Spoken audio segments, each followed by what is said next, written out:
Earth in 2067. You need to pay for oxygen or you die. Hi, Mystery Recap here. Today, Hey, Mystery I'm going to Recap. explain an Australian science fiction film called 2067. Australian. Spoilers ahead. Watch out and take care. Watch out and take care, chap. The premise of the movie is set in 2067, when the world has been destroyed beyond rehabilitation because of climate change. All plant life has been extinct. With a lack of plant life, the amount of oxygen in the air has decreased exponentially. Damn. People have to buy artificial oxygen to survive. 99% of the world has gone dark. People suffocate to death. In such conditions, only one city in Australia has survived, and it is Wow. all thanks to a company called the Chronocorp Corporation that manufactures synthetic oxygen. You know what's sad about this type of time, bro? They probably don't have no Fortnite servers running, bro. They have no Fortnite servers running right now. Like, that's so trash. Hey, I'm live on Twitch every single Wednesday, Friday, and Sunday. Link is in the description. I better see you there. However, artificial oxygen causes a fatal disease called the sickness over time. Humankind has mere years before it goes fully extinct. Ethan White is a resident of the Australian city. He and his friend, Jude, work as mechanics in the Chronocorp Corporation. The corporation is also working day and night to find a cure for the sickness and a way to save the world. Okay. Ethan's wife, Xanthi, also has the sickness. Ethan works hard day and night to earn and buy her better oxygen. Is the sickness not just y'all not having air? So how about y'all go to Mars? Like, I'm confused what they did to the plants to fuck them up this badly. One day, as Ethan and Jude work in the tunnel, the Chronocorp CTO of Particle Research, Regina Jackson, summons them to her office. There, she introduces herself to the two, and tells them that humanity is going to die in a few years if the conditions do not change. Damn. She then reveals that Ethan is the only one who can help everyone and save humanity. Ethan is confused and doesn't believe her. But Regina insists he visit their lab. The lab has huge machinery. The lab doctor named Billy Mitchell introduces himself to Ethan. Is that a time machine? This is Ethan. I thought Ethan was the other guy. Wait, this is the main character? Why are we ugly? And looks at Ethan's wrist device for a second. They then explain to him that Ethan's father, Dr. Richard White, started this project 20 years ago. The machine that stands in front of them is a time machine called the Chronicle. In the first ever experiment done with the machine, they had to send radio waves into it to check what was on the other side. They found out through it that 407 years later, in 2474, the Earth would have enough vegetation to maintain enough oxygen in the air and sustain human life. Yes! The people come to believe that if humanity still exists several hundred years later, it is likely that they have found solutions to all the problems plaguing their reality. Or humanity fucking died and the Earth resetted itself. That's more likely. I'm not gonna lie to you. However, a strange activity baffled the scientists there. The waves they sent had come back reformed. When they decoded it, they found out that someone from the future had sent them the message saying, "Send Ethan White." So now, Regina and the whole team want to send Ethan into the future for him to bring back the cure. Ethan is beyond surprised. He doesn't believe them and thinks that Regina is just bluffing. Moreover, he doesn't want to leave his sick wife and go into the future. So, he declines to help. Later, Ethan and Jude are at a diner, where they buy crisp oxygen. Jude tries to persuade Ethan to go through with the plan and help save humanity. However, are y'all going? You know, I like to think of myself as a man for the people. You know what I'm saying? I do everything for the people's happiness. So you already know that I'm staying my fucking ass home. What are you talking about? Ethan laughs at him, saying that he doesn't want to be like his father. Ethan hates his father for never being there for him. 20 years ago, his father left home and went missing, while his mother was killed when he was a kid. Since then, he has been brought up by Jude, who he regards as his older brother as well as best friend. He blames his father for leaving his mother to complete the project, and doesn't want to follow in his path and leave his sick wife. However, Jude manages to persuade him, saying that the only way he can save his wife is by finding a cure. Ethan reminisces of his 8th birthday when his father has bought him a strange box as a gift. As he puts his hands inside the box, a device latches onto his wrist, making him bleed. Richard had placed a permanent hand device on his son. It has been many years, but Ethan doesn't know its use yet. What the hell? What the hell? I don't like the sound. I don't like the sound of that one. Huh? Later at Ben 10. He can transform into oxygen. Yes, that makes sense. home, Ethan tells Xanthi everything that happened during the day, and she too insists him to go. The following morning, Ethan scribes, "I will find my way back to you on a metal flower," and leaves it Aww. beside Xanthi. He then goes to Regina's office again and tells her that if he can find only one cure, they will have to give it first to Xanthi. Regina accepts, and takes him to the lab again. You do realize that just means they're gonna run tests and experiment on your wife, right? Like your wife will be the rat, and they're trying to get the thing out of your wife. You know, if you don't want to think that far ahead, I understand, but like shit. Dr. Mitchell shows him the suit that he has to wear before getting into the machine.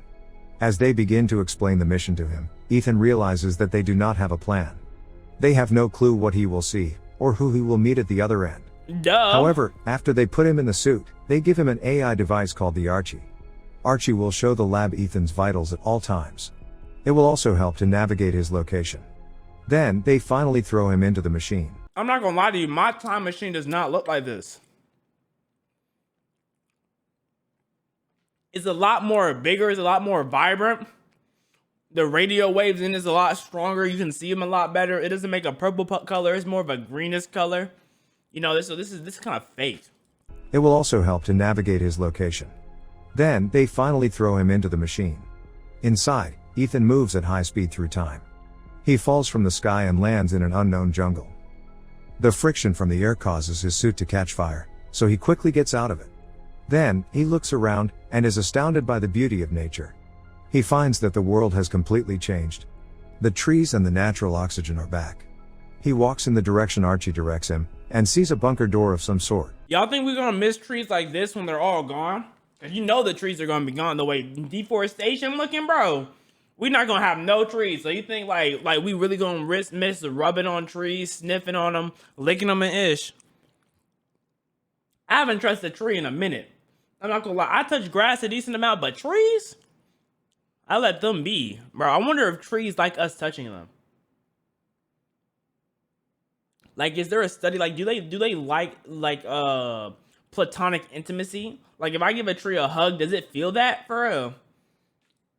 But what catches his eyes is a skeleton that lies right in front of the door. That's a bullet Its shot. skull has a bullet hole in it. Yep. Furthermore, he looks at the name tag on it and is horrified to see his own name. The skeleton is Ethan's. Oh. Ethan also finds the skeleton's Archie, and plays the last recording on it. He hears a man say that this is the only way, and shoots Ethan. Just then, the device's power goes off. He is horrified, believing that this is the fate that awaits him. So he already went back in time before. Oh, this is like type of homosexuality I like. Then, he notices the skeleton's wrist device. It is green. identical to Ethan's, except the light glows green in the skeleton's device, but Ethan's has been red his whole life. That night, he lights a fire and eats wild berries. It turns out that the berries were poisonous. Of course they are. Ethan vomits and starts to go unconscious.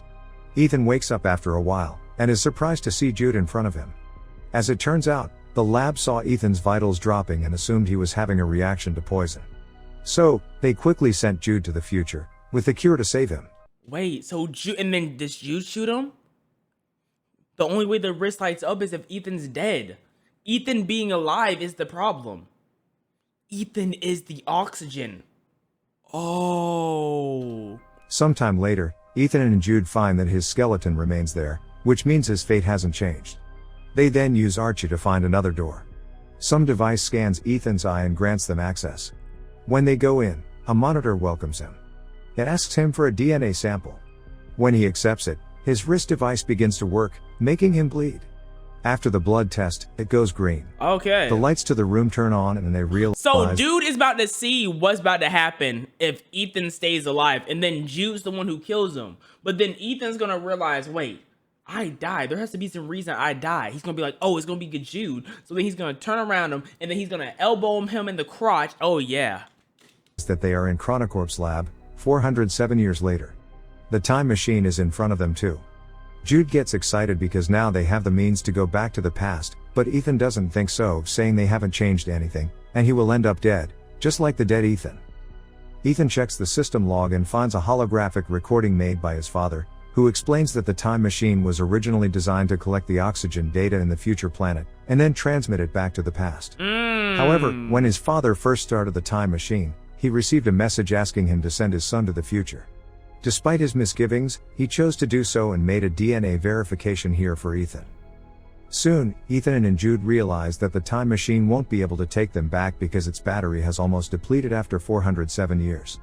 So Jude, this is when Jude kills Ethan. Jude, man. What's worse is that the activation of the lab triggers a malfunction in its nuclear power core, threatening to unleash a nuclear explosion in just 4 hours.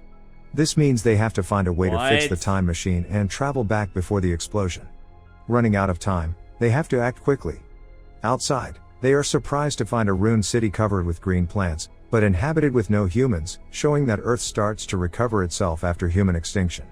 Human skeletons are scattered everywhere. I'm not gonna lie to you, bro. Ain't no way they find something to fix a time machine in a rusted city with 4 hours left, bro. Ethan gets to his wife's house, only to find her bones, making him fall into despair. I mean, I'm sorry for your loss, bro. That's a tragedy. I'm so sorry for your loss, man.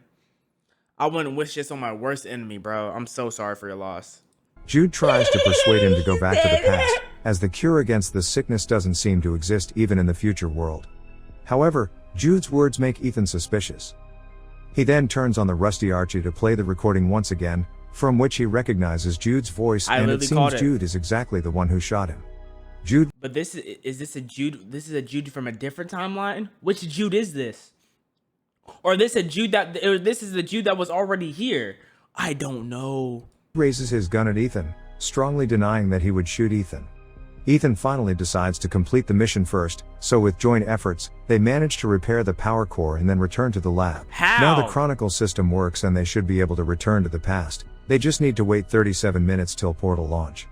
Once the countdown reaches 0, the portal will tether to 2067 for approximately 30 seconds. However, Ethan still finds his body remains behind a door at the same location, which implies that they haven't made any changes to the future. In order to figure out the truth, Ethan pulls out the battery of his current Archie and puts it onto the rusty one. In that way, he gets access to another video, in which Ethan is assured that his future self will be killed by Jude. Ooh. Jude then confesses that there is no hope of changing the future and he is trying to protect Ethan. Finding it hard to believe, Ethan locks his brother up in a room, then plays back his father's holographic log from the day he died. He soon discovers a conversation between the Chronocorp's CTO, And Regina Jude. Jackson, and his father. It's shown that Ethan's father wanted to use the time machine to save all mankind by finding the cure, but the CTO only intended to use the machine to flee from the dying time with some chosen few. Okay, so basically, I don't see anything wrong with that. You know, I feel like, because if you try to bring everybody, try to save everybody, that includes the dumb people. And, I think this was God's way of saying we need to filter out some of the people who don't provide anything. So I'm with the people who are considered bad. However, whichever plan they choose, someone must travel into the future and turn on the time machine. To safely send living matter through time, it requires an operational link from both sides. In order to stop the CTO with her plan, his father locks the time machine and sets Ethan's DNA as the verification key. In anger at what Ethan's father just did, the CTO killed him immediately.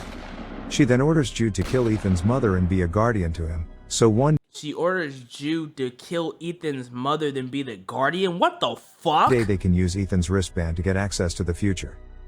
Ethan is beyond surprised. The man he thought of as his brother, turned out to be the one who killed his mother and is about to kill him too. He also realizes that he has misunderstood his father, who didn't deliberately abandon the family. Knowing that Regina But he did kill your mother. He did still kill her. wants to bring a chosen few into the future, Ethan tries to shut the time machine down, but Jude rushes to stop Ethan and reveals that he's tasked here by the CTO to ensure that Ethan is sent in time to repair the power failure. Once Ethan activates the time machine, he should kill Ethan. However, Jude has formed close emotional relations with Ethan over the years. Seeing his brother-like friend in that state because of him, he is guilt-ridden. So, instead of shooting Ethan, he shoots himself. Yes! Love to see it, bro. In rage and regret, Ethan is determined to fulfill his father's dying wish, which is to find the cure and save the dying humans. He looks into the monitor, and finds the very first message written by his father. He deduces that the message sent Ethan White was sent by himself. Hence, he codes in the message again and sends it into the past, along with many other things. Meanwhile, in the laboratory of the year 2067, the CTO with a group of privileged chosen people are waiting anxiously for the time machine to be activated. Okay. To their shock, however, the time machine sends back hundreds of extinct plants along with a copy of the recorded murder of Ethan's father. Soon after, the time machine is destroyed by Ethan, resulting in the collapse of the CTO's plan. In the end, the CTO is arrested due to the murder. The plants sent back to 2067 are cultivated to revitalize the planet. So he found the cure by sending the plants back. Okay, Ethan. Okay, Ethan. I see what you got going on, bro. Ethan's wife also receives a flower sent from him and Oh understands. yeah, cause your husband's dead. He said he wanted to do what he said he did want to do what his dad did, but he did the exact same thing as him. Oh His God. choice. While Ethan has to stay in the future world alone, he buries Jude and forgives him. A butterfly catches his attention and leads him again to the same entrance, where Ethan is happy to notice that the corpse of his future self is gone. He rushes to take a look at the world outside and feels relieved to see a futuristic eco-friendly city, in contrast to the deserted one from earlier. His decision had changed the future of mankind. Subscribe for Your wife died alone. Oh God. Oh man, I'm so sorry for your loss, bro.